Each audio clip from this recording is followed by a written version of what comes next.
Karimnagar BRS parliament అభ్యర్థి శ్రీ వినోద్ కుమార్ గారు, స్థానిక ఎమ్మెల్యే చిరంజీవి కేటీ రామారావు గారు, లక్ష్మీ నరసింహారావు గారు, బాలకిషన్ గారు,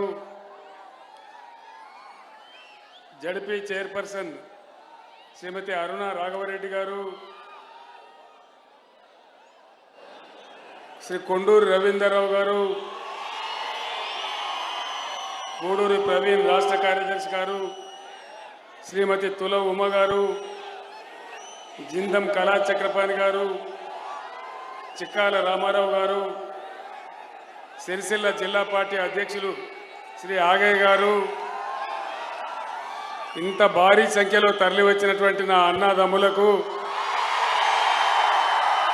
అక్కా చెల్లెలకు అందరికీ నమస్కారం. రాజన్న సిరిసిల్ల జిల్లా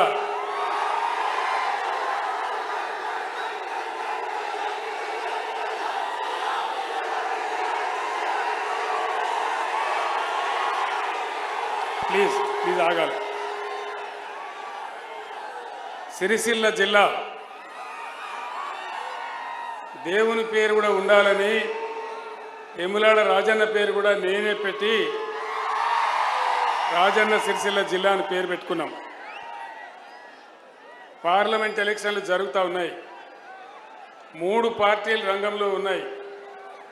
ఏ పార్టీలు ఏం చేసినాయో మీ అందరికీ కూడా బాగా తెలుసు. నిన్ననే ఈ ప్రాంతానికి వేములవాడకు ప్రధానమంత్రి గారు వచ్చినారు.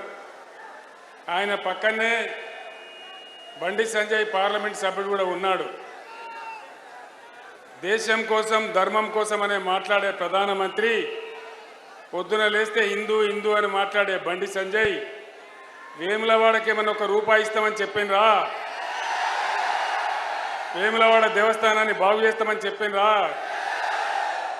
ఆ ప్లేస్ బాగా ఇరుకుగా ఉంటే నేనే అక్కడికి వచ్చి ఒక దాదాపు 35 ఎకరాల స్థలాన్ని చెరువులో నుంచి ఇప్పించి దాన్ని డెవలప్ చేసే ప్రయత్నం చేసినామని ఈ దేవుని పేరు చెప్పి అడిగే వాళ్ళు ₹1 కూడా నిన్న బండి సంజయ్ అడగలేదు, నరేంద్ర మోడీ ఇయ్యలేదు.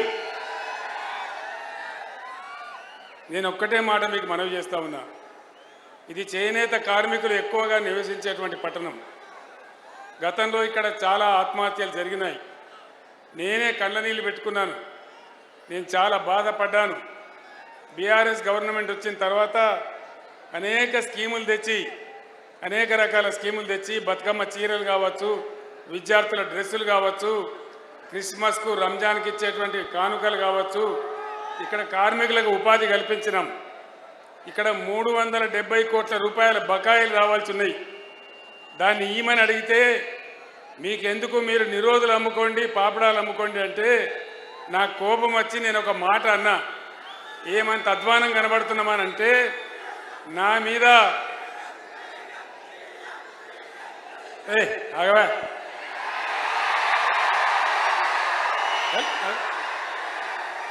ఆగవా బుద్ధిలో ఆగు. వీడు మనోడేనా ఇంతకు?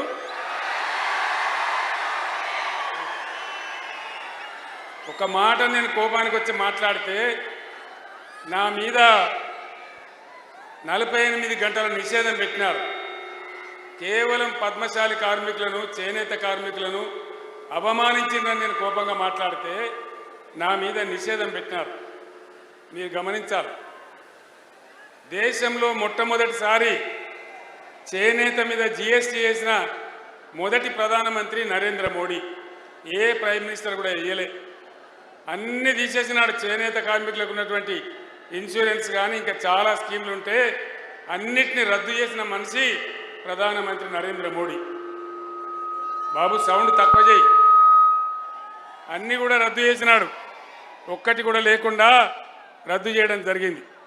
చేనేత కార్మికులంటే లెక్కనే లేదు. అసలు భారతీయ జనతా పార్టీకి వాళ్ళ ఎజెండా లోపల పేదలు ఉండరు, కార్మికులు ఉండరు, రైతులు ఉండరు, ఆటో రిక్షా కార్మికులు ఉండరు, ఎవ్వరు కూడా ఉండరు. పేదవాళ్ళ ఎజెండా ఉండనే ఉండదు. ఇక్కడ ఉండేదల్లా పెద్ద పెద్ద గద్దల ఎజెండా ఉంటుంది. పెద్ద పెద్ద అంబానీ అదానీ లక్షల కోట్ల శ్రీమంతులు వాళ్లకు కార్పొరేట్ ట్యాక్సులు రద్దు చేస్తారు తప్ప పేదవాళ్ళకు మాత్రం చేసే పద్ధతి గత 10 ఏళ్ల నుంచి మనం చూడలే. 10 ఏళ్ల కింద నరేంద్ర మోడీ చెప్పినాడు, నేను గెలిస్తే విదేశాలలో ఉన్న నల్ల డబ్బు తెచ్చి మనిషికి 15 లక్షలు ఇస్తా అని చెప్పినాడు. సిరిసిల్లలో ఎవరికైనా వచ్చినాయా? వచ్చినాయట కదా సిరిసిల్లకు. బండి సంజయ్ తెచ్చిచ్చినట కదా, రాలేదా? 15 లక్షలు రాలే, 15 రూపాయలు రాలే. సబ్కా సాత్ సబ్కా వికాస్ మోడీ డైలాగ్ ఏమన్నా అయిందా? అమృత్ కాల్ వచ్చిందా? అచ్చే దిన్ వచ్చిందా? ఏమి రాలే. బేటీ పడావో బేటీ బచావో ఏమైనా వచ్చిందా? జన్ధన్ ఖాతా ఏమైనా జరిగిందా? అంటే ఏమి కాలే. అంత వట్టిదే గ్యాసు ట్రాషు డబ్బాల రాలేసినట్టు ఊపుడు తప్ప ఏ పేదలకేం జరగలే. ఉల్టా ఇక్కడ జరుగుతూ ఉంటే దాన్ని తీసేయడం, గోల్మాల్ దింపడం తప్ప ఎవ్వలకు కూడా న్యాయం జరగలే. గొల్ల కుర్మలకు గొర్రెలిస్తూ ఉంటే దానికి అడ్డం పడ్డారు. ఏ ఒక్క స్కీమ్ కూడా లేదు. అంటే బీజేపీ అబ్కి బార్ 400 పార్ అంటున్నారు. నేను చెప్తా ఉన్నా మీకు, ఒకవేళ మోడీ గెలిస్తే, బీజేపీ గెలిస్తే 400 పార్ గ్యారంటీ అవుతుంది. పెట్రోల్ ధర, డీజిల్ ధర 400 దాటుతుంది. అంతే కదా? మోసపోతే గోసపడతాం, జాగ్రత్త అని నేను మీకు మనవి చేస్తా ఉన్నా. ఇక్కడ ఉన్నటువంటి కాంగ్రెస్ ప్రభుత్వం అలవిగాని హామీలు ఇచ్చి అరచేతిలో వైకుంఠం చూపెట్టి ఇష్టం వచ్చిన మాట చెప్పి వాళ్ళ నోటికొచ్చిన వాగ్దానం చేసి గద్దెకెక్కిన కాంగ్రెస్ ఒక్క హామీ అన్న అమలు చేసిందా? మహిళలకు 2500 వచ్చినాయా? 2 లక్షల రుణమాఫీ అయ్యిందా? కాలేదా? ఏది కాలే, ఏ ఒక్కటి కాలే. ఒకటే ఒక ఉచిత బస్సు పెట్టినారు. దాంతో బస్సులలో ఆడవాళ్ళు సర్కస్ చేసినట్టు తన్నుకుంటా ఉన్నారు. ఆటో రిక్షా కార్మికులేమో రోడ్డున పడి అన్నమో రామచంద్రాన్ని ఏడుస్తూ ఉన్నారు. ఏ ఒక్కటి కూడా జరగలే. మొత్తం రైతాంగాన్ని వంచి రైతు బంధు వచ్చిందా? రాలే. పాత 10,000 కూడా రాలేదా? అంటే రాదు కూడా, అది జరగదు కూడా. ఈ విధంగా రైతు బంధు రాలే, నీళ్లు రాలే, కరెంటు రాలే, మరమగ్గాలు మూలబడే పరిస్థితి, చేనేత కార్మికులు చచ్చిపోయే పరిస్థితి, ఎవరిని కూడా ఆదుకున్న పరిస్థితి లేదు. అటు కార్మికులను కానీ వాళ్ళు ఇచ్చిన 6 గ్యారంటీలు కానీ ఏది అమలు చేయలే కాంగ్రెస్ పార్టీ. దయచేసి నేను మిమ్మల్ని అందరినీ కోరేది ఒకటే, మీ అందరు కూడా ఆలోచించి ఓటేయాలి. ఆగమాగం ఓటు వేయద్దు. ఓటు ఎప్పుడైనా సరే ఆలోచన చేసి వేయాలి. ముఖ్యంగా యువకులు, విద్యార్థులు, చదువుకున్న వాళ్ళు. ఇక్కడ మంచి రచయితలు ఉన్నారు. సిరిసిల్లలో పెద్దేంటి అశోక్ కుమార్ లాంటి రచయిత ఉన్నాడు. ఇక్కడ మేధావులు ఉన్నారు, తెలివి గల వాళ్ళు ఉన్నారు. మీ అందరినీ కూడా నేను కోరేది, నేను ఇక్కడ మొత్తుకోబడితే నువ్వు అక్కడ మొత్తుకోబడితే ఏది మంచిగా మాట్లాడాలి? ఆగాలి కదా. ఈ విధంగా కాంగ్రెస్ పార్టీ అందరినీ మోసగించి అన్ని వర్గాల ప్రజలను, మహిళలను, రైతులను, పేదలను ఏ ఒక్క వాగ్దానం చేయలే. ఆటో వాళ్ళకి ఇస్తామన్నారు. ఆగానే బాబు, ఆగు కదా. ఏ కార్యక్రమాన్ని కూడా చేయకుండా మళ్ళీ ఇప్పుడు వాళ్ళే మళ్ళీ ఓట్లు అడుగుతూ ఉన్నారు. ఇక్కడ ఏం ఆలోచించాలా? మేము ఏం చేయకున్నా ఇష్టం వచ్చిన మాటలు చెప్పి ఏం చేయకపోయినా సరే మళ్ళీ మాకే గుద్దినరు, మాకే ఓటేసినని మొత్తం బంధు పెడతారు. మరి ఇవాళ బీఆర్ఎస్ నరేంద్ర మోడీ వచ్చి గోదావరిని ఎత్తుకొని పోతా అంటున్నాడు. గోదావరి నుంచి నీళ్లు తెచ్చి మనం అప్పర్ మానేరు ఎట్లా చేసుకున్నామో, మానేరు నదిని ఎట్లా సజీవ నదిగా చేసుకున్నామో, మిడ్ మానేరు ఎంత బ్రహ్మాండంగా కలకల్లాడుతుండేనో దాన్ని మొత్తం ఎండబెట్టినారు. మరి గోదావరి నది పోతే తెలంగాణకున్న ఒక ఆశ పోతే ఎక్కడి నుంచి మనకు నీళ్ళు రావాలి, ఏ విధంగా మనం బ్రతకాలి? కాబట్టి దయచేసి ఇవన్నీ మీరు ఆలోచన చేయాలి.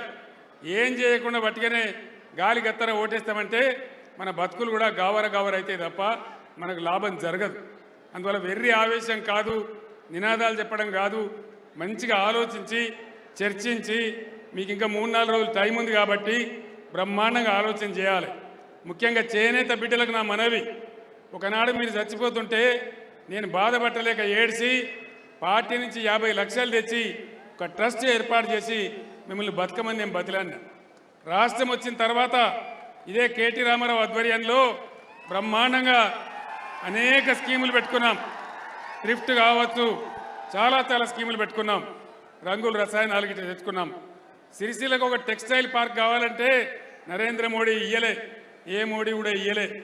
అయినా కూడా ఉన్నంతలో, రాష్ట్రం చేతిలో ఉన్నంతలో బతుకమ్మ చీరలో, రంజాన్ గిఫ్ట్లో, స్కూల్ యూనిఫామ్స్ ఏదో ఒకటి ఇచ్చి మిమ్మల్ని కాపాడుకున్నాం. మరమగ్గాల కార్మికులను కూడా కాపాడుకున్నాం. కనీసం నెలకు 15,000 20,000 జీతం వచ్చే పరిస్థితి తెచ్చుకున్నాం. ఈనాడు వచ్చిన ఈ సర్కార్ అన్ని బంద్ పెడతా ఉన్నది. పాత బకాయిలు ఇవ్వడం లేదు, కొత్త ఆర్డర్లు ఇవ్వడం లేదు. నేను ఎక్కడ అడిగినా మన రాష్ట్రం అంతా అడుగుతా ఉన్నా, రంజాన్ అయిపోయింది, మీకు రంజాన్ తోఫా వచ్చిందా అంటే ఎక్కడ కూడా రాలేదని చెప్తా ఉన్నారు. పేదలకు బట్టలు దొరుకుతాయని, చేనేత కార్మికులకు ఇంత పని దొరుకుతుందని మేము ఆ కార్యక్రమాన్ని పెట్టినాం. దాన్ని ఎందుకు బంద్ పెట్టింది ఈ సర్కార్? దయచేసి ఆలోచన చేయాలి. ఒట్టిగా గుడ్డిగా ఓట్లేయడం కాదు, ఎవడో చెప్తే ఓట్లేయడం కాదు. మన బతికేంది, మన ఆగమేంది అని ఆలోచన చేయాలి.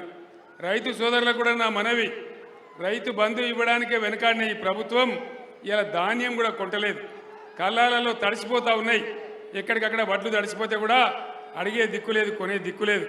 కాబట్టి మీరందరూ ఆలోచన చేసి ఆవేశం కాకుండా, వినోద్ కుమార్ గారు చదువుకున్న వ్యక్తి, బ్రహ్మాండంగా పనిచేసిన వ్యక్తి, పార్లమెంట్లో మన కోసం కొట్లాడే వ్యక్తి. ఆయనతో పాటు చాలామంది మన ఎమ్మెల్యేకి గెలుపబోతా ఉన్నాం. ఎంపీ సీట్లలో మనదే మెజారిటీ. కరీంనగర్ నంబర్ 1 మెజారిటీ ఇచ్చి వినోద్ని గెలిపించాలని నేను కోరుతా ఉన్నా. బండి సంజయ్కు వినోద్కి ఏమైనా పోలికున్నదా? బండి సంజయ్ మాట్లాడితే మనకు అర్థమవుతుందా? ఆయన మాట్లాడేది ఏం భాష? హిందీయా, ఇంగ్లీషా, తెలుగా?